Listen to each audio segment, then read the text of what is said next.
میں نے اصنام تراشے تو بگاڑا کیا تھا، تم براہیم تھے آزر مجھے رہنے دیتے۔ یہاں پہ راشد آزر نے لفظ ابراہیم کو براہیم استعمال کیا ہے، یعنی ابتدائی الف کو گرا دیا ہے۔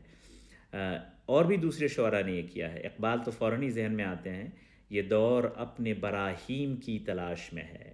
اور بھی کچھ الفاظ ہیں جن کے ابتدائی الف کو شعراء نے حذف کر دیا ہے تاکہ بحر میں وہ مناسب ہو۔ جیسے سوز کا ایک شعر ہے جس میں انہوں نے افسوس کو فسوس استعمال کیا ہے۔ میں دیکھ دیکھ اسے اس قدر ہوا حیراں کہ مارے حیف کے دستے فسوس مل نہ سکا۔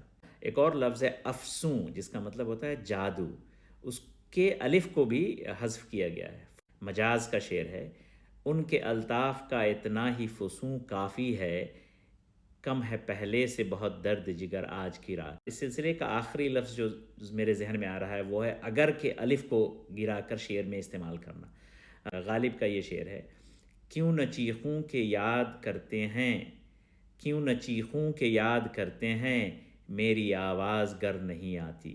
یہاں پہ اگر کی جگہ گر استعمال ہوا ہے۔ اگر آپ کے ذہن میں گر آپ کے ذہن میں اس طرح کا کوئی لفظ ہو تو کامنٹ میں ضرور لکھیے گا۔